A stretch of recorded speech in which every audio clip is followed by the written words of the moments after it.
معزز اسپیکر صاحبان صاحبات منتظمین اور عزیز طلباء، السلام علیکم۔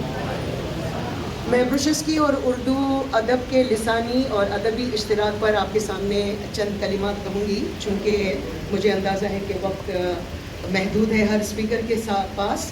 تو سب سے پہلے بروشسکی زبان پاکستان کی ایک ایسی زبان ہے جس کو انتہائی قدیم منفرد زبان قرار دیا گیا ہے، اور اس زبان کا تعلق اس ملک میں بولی جانے والی کسی اور زبان سے ملایا نہیں جا سکا۔ کسی بھی ہند آریائی زبان سے بروشسکی زبان کا تعلق نہیں ہے۔ یہ زبان اس وقت وادی ہنزا، وادی نگر اور وادی یاسین، گلگت بلتستان کی ان 3 وادیوں میں بولی جاتی ہے، اور وہاں سے جو ایک چھوٹی سی مائنورٹی کشمیر منتقل ہوئی تھی، تو یہ زبان جو ہے وہ سری نگر کے کچھ ایریاز میں، چونکہ وہاں پہ ہنزا سے جو افراد وہاں پہنچے تھے ہنزا نگر سے، تو کشمیر میں بھی وہ زبان بولی جاتی ہے۔ آج کل کے جو مغربی محققین ہیں، ان کی نظر میں یہ زبان لینگویج آئسولیٹ ہے۔ آپ جانتے ہیں کہ زبانوں کے خاندان ہوتے ہیں، ہر زبان کی ایک ماں ہوتی ہے، دوسری زبانیں جو اس سے متعلق ہوتی ہیں اس کی بہنیں قرار پاتی ہیں، مگر بروشسکی زبان ایک ایسی زبان ہے جس کے اوریجنل سورس کا آج تک کچھ بھی معلوم نہیں ہے، اور یہ زبان یوں لگتا ہے کہ ماضی میں یہ ایک بہت بڑے علاقے کی زبان رہی ہوگی، کیونکہ بروشسکی بولنے والوں کو بروشو کہا جاتا ہے، اور ایک عرصے تک بروشال نام کا ایک علاقہ تھا، اور اس پورے علاقے میں بروشسکی زبان کا رواج تھا، مگر انقلابات زمانہ کی زد میں آ کر اب بروشسکی صرف ان 3 وادیوں میں محدود ہو چکی تھی، اور بروشسکی کی کوئی ریٹن سکرپٹ نہیں تھی۔ حالانکہ لگتا تھا کہ یہ زبان کسی بہت بڑے ملک سے یہاں آئی ہے۔ اس زبان میں ہاتھی، بندر اور دوسرے جانوروں کے نام ہیں جو اب ان وادیوں میں نہیں ہیں۔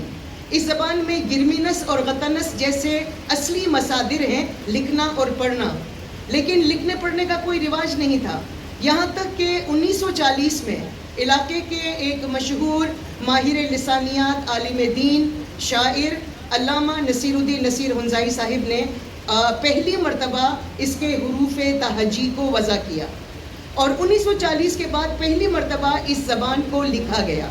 تو یہ اس زبان کا تھوڑا سا پس منظر تھا۔ جہاں تک لسانی اور ادبی ہم آہنگی کی بات ہے، تو اس محدود وقت میں چند مثالیں آپ کے سامنے پیش کروں گی۔ سب سے پہلے تو چونکہ یہ ایک محصور علاقہ تھا، پہاڑوں میں جو قراقرم اور ہمالیائی ایریا تھا، اس کے اندر ایک محصور قوم رہتی تھی جس کا تعلق دنیا کے دوسرے علاقوں سے، بلکہ پاکستان ہی کے دوسرے علاقوں سے ابھی تک پیدا نہیں ہوا تھا۔ تو اس محصور علاقے میں اس وقت البتہ اردو نہیں پہنچی تھی، اور تقریباً 600 سال قبل تک وہاں اس سے واقفیت پیدا نہیں ہوئی تھی۔ اس سے پہلے سرکاری جو خط و کتابت تھی وہ فارسی میں کی جاتی تھی، یہاں تک کہ 1892 میں پہلا سرکاری ڈاکیومنٹ اردو میں لکھا گیا ہے ان وادیوں میں، اور یہ 1840 میں جب ڈوگرا حکومت آئی، اس کے ساتھ ان کے لشکر کے ساتھ اردو کا کچھ رواج یہاں پہ ہوا۔ اس کے بعد 1548 میں جب کچھ مبلغین یہاں پر آئے ہیں اسلام کی روشنی لے کر، تو ان کے ذریعے کچھ الفاظ اس زبان میں شامل ہو گئے ہیں۔ اردو جب بروشسکی زبان کو لکھنے کا پروگرام بنایا علامہ نصیر الدین نصیر ہنزائی، جو بروشسکی زبان کے پہلے صاحب دیوان شاعر ہیں، تو انہوں نے 45 حروف تہجی وضع کی ہے۔ ان 45 حروف تہجی میں سے 36 حروف تہجی اردو ہی کے استعمال کیے گئے، اور اس کے علاوہ جو اضافی حروف ہیں وہ اس زبان کی اضافی آوازوں کو ادا کرنے کے لیے بنائے گئے، مگر اردو الفابیٹ کو استعمال کیا گیا۔ مثال کے طور پر بروشسکی زبان میں ایک لہجہ ہے ش، جو اردو زبان میں نہیں ہے، اس کے لیے سین کے اوپر 4 لگایا گیا۔ ایک اور لہجہ ہے چھ، اس کو بتانے کے لیے سواد کے اوپر 3 نقطے لگائے گئے۔ اس طرح 8 اضافی آوازوں کے ساتھ اردو کے الفابیٹس کو استعمال کیا گیا، اور 1940 کے بعد اس زبان میں لکھنے اور پڑھنے کا رواج جو ہے وہ جاری ہوا۔ چونکہ اردو ایک کثیر اللہجہ زبان ہے، اردو میں فارسی اور عربی سے زائد لہجے ہیں، زائد آوازیں ہیں، تو اس لیے بروشسکی زبان کے لیے اس کو لکھنے کے لیے اردو کا انتخاب ایک منطقی انتخاب تھا، اور اس کے بعد اس میں کافی لٹریچر پیدا ہوا۔